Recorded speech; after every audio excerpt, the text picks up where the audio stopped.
Hello everyone and welcome.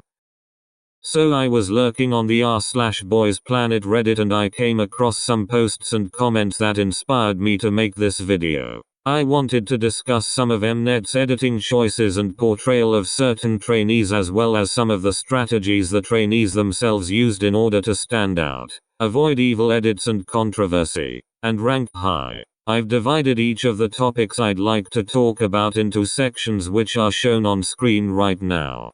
Number 1. Mnet's portrayal of friendships on survival shows. If you're an Mnet survival show fan, you would have noticed a recurring theme of the virality of friendships, especially among popular contestants. Both Produce 48 and Girls Planet 999 had a significant emphasis on friendship/dynamics among the contestants and, through that, blossomed pairings of very popular trainees. The most popular one in Produce 48 was definitely Chaeyeon and Sakura, which Mnet milked so much, resulting in the two receiving so much more screen time, memes, and exposure. Similarly, Girls Planet had the iconic ship of Shaoting and Urina.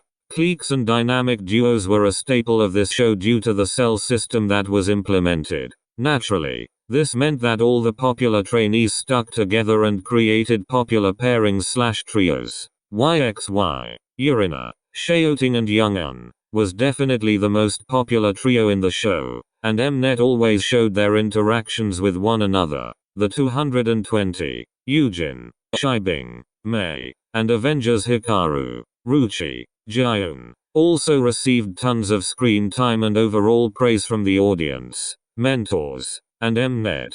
Among the debut members of Kepler, 7 out of 9 of them came from the top 5 overall cells, which were formed by popular top trainees choosing each other. Moreover, popular duos included Yeso and Mashiro, Yujin and Shibing, Yanning and Ruchi, and Bahiai and Youngun. With those examples listed, I think it is clear as day that this is still the case in Boys Planet. So many of the top dynamics/ships are from two very popular trainees. The most obvious ones are Matbin, Matthew and Sung Hanbin, and Haobin Jang Hao and Sung Hanbin. Obviously, there are many other factors, but one thing I noticed is that both Matthew and Jang Hao got P02 after receiving friendship edits with Sung Hanbin. The other members of the F4, Yujin, Jiyoung and Gyuvin, also seem to have many interactions with one another where Jiwoong basically adopted both of them, causing their respective fanbases to also support each other and be less competitive about the rankings. Kim Tae-rae has also been getting a lot of friendship edits with Woonki and Seowon, who are both widely beloved despite being less popular. Since Say My Name was extremely top-heavy, I think it's really more of a strategy rather than a hesitance to interact with less popular trainees, since eliminated contestants have all mentioned how nice the top rankers, especially Sung Hanbin and Jang Hao, are to everyone. Additionally, as bad as it sounds, I think it would make sense for popular contestants to exert effort to form chemistry with other popular contestants since they are likely to debut together. This will incentivize fans of both fanbases to push harder for both contestants to get in due to the existing bond/friendship.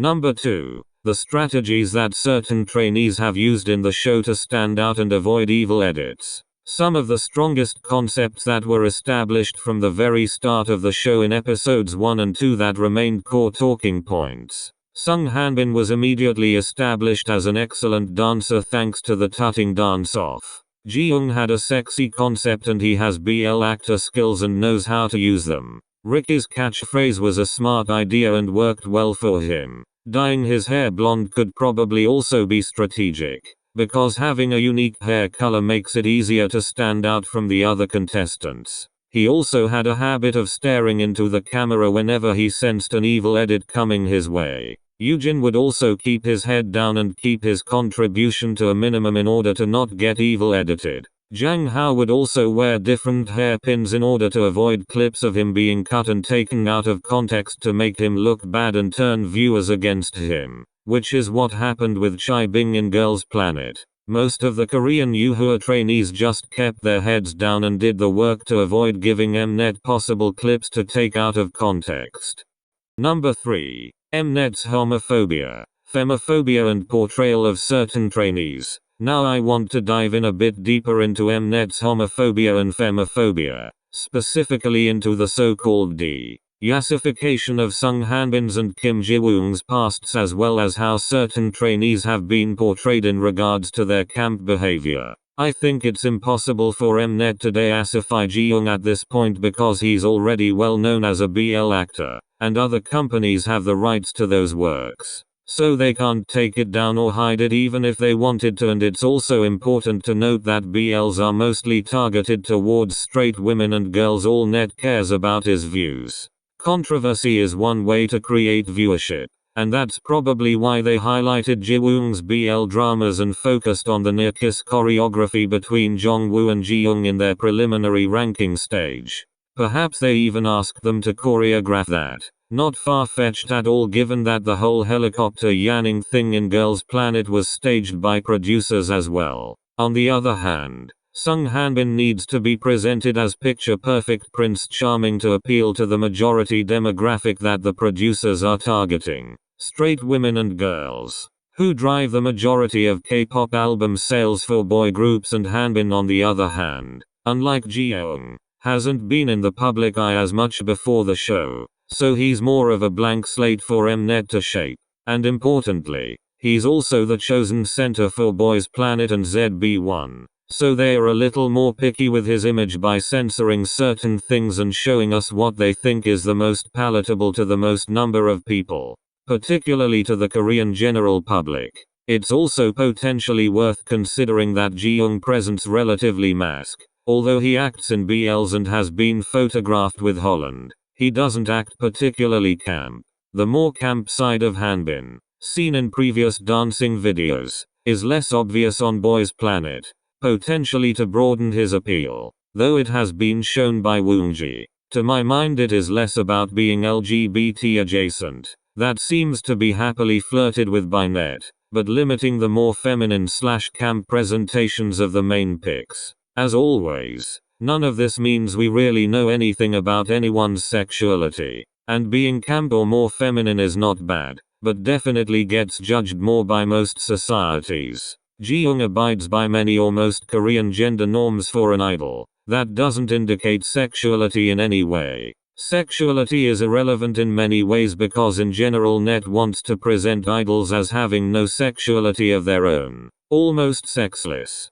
Except for whatever the audience want to place on them, which for the average viewer in Korea, is probably far more heteronormative. These connections didn't affect Ji-woong's rankings because the people that vote for him are aware of his BL past, and are most probably supporting of it, but Sung Hanbin is kinda a special case. He's clearly made out to be the center of the show. They are playing it safe with him. If you only watch the show, he doesn't seem that girly pop. That could be intentional. Maybe that's also just his personality in general, and the yassified side only shows itself during certain songs. Either way, it's a good thing for him to not give people a reason to make him controversial so he can rank high without backlash. But we could also argue that Hanbin isn't de-yassified. The way he performs and the way he carries himself can be two different things. Hiruto seems to be camp whether on stage or not. There aren't any videos out there that would support that Hanbin is being toned down. It could just be that he is trying to match the vibes of the songs and he doesn't act as flamboyant in real life. And that the image he shows on the show is probably filtered out but still similar to him daily. Especially since he has other performance videos that are hip-hop songs that he acts harder in, unlike RuPaul's songs. There is really no way to know how he actually is in reality. Lots of shy idols completely transform on stage, acting like two different people off and on the stage. We see this with Eugene, how he's innocent and reserved off stage and fierce and strong on the stage. It's entirely possible that Sung Hanbin's dancing experience leans into one side while his personality isn't necessarily the same way. All we know about Sung Hanbin pre-debut is that he was friendly and supportive of his peers. That's still the same now. So it really isn't necessarily true that Hanbin's changed or toned down. He's just showing a different performance skill set. Hanbin's pre-debut content, and perhaps the dance battle, is more rooted in queer culture, Vogue. Femme for example. I'm sure he's well aware that less femme performance styles when it comes to whacking etc. will serve him better on Boys Planet. Thus the deification. Mnet most likely didn't want Woongi in the final group. But as someone who has been fan of him for a while, it's worth noting that his femininity/flamboyance resulted in a huge amount of homophobic abuse directed his way during his time in TOO/TO1 as well. I think Woongi is definitely just ratings bait for Mnet, which is unfortunate. His personality is infectious, and regardless of how fruity he might seem, what matters on TV is entertainment factor, and Woongi has it in spades. In regards to Sung Hanbin, Kong and Hiruto, who have all done things closely tied to queer spaces, I think Net only wants a couple people who appeal to that market. The Haobins ship, not the two trainees separately. Jiwoong and Woongi fit that niche for Boys Planet. Deifying is the only option if you want to make it, or suffer from negative comments. Example, Dongpyo. Let's be honest. It's even selfish to want them to show their true selves for our entertainment when it's almost career death to be openly out in Korea. If they are the ones who choose not to show that part of themselves, we have no right to question it or even be sad about it. That's their choice, and as much as everyone wants to believe no one would really stan a flamboyant-ass pop group, they don't mind projecting fantasies onto masculine members because it's a fantasy. But if they were feminine presenting gays, that would be a turn-off to them, and also Hanbin is most likely censoring his own personality. He's not stupid. He knows what the audience likes, and he would only be putting himself at a disadvantage acting flamboyant. Number 4. The portrayal of Haobins' friendship. Moving on to how Sung Hanbin and Jang Hao portrayed their dynamic, both of them are tactical, very aware of their surroundings and the environment they are in. They know they're on a reality show and know how to act in order for the best and most positive version of themselves to be shown on TV. Sung Hanbin is a great strategist. He knows what works in these kinds of shows and what doesn't. While I don't doubt that his friendship with Jang Hao is real, he also knows that viewers like the pair, and he takes advantage of it. He is also generous and selfless. And again, although I do not doubt that he is like that in real life, I think he exaggerates these aspects and hides his more selfish side, which in a world as egocentric as being an idol everyone has. And I do not think it is bad. Also, Sung Hanbin's college friends are Choi Soo-hwan, who placed 28th in Produce X 101, and Kim Ki-jung, who was in the unit and made it to the final group UNB, as well as Wild Idol and made it into the finale but missed making it into the final group Tan. There's no doubt he got a lot of tips on how to survive in an idol survival show because of those friends. Also, he's a big idol fan. He knows exactly what fans want. He's definitely the one who has played this game the best. He has played up all his strengths and has been able to show them all well to the public. Number 5. Could Haobins' dynamic be more than just friendship? And now let's get to my main point and talk a bit more about Haobins' dynamic.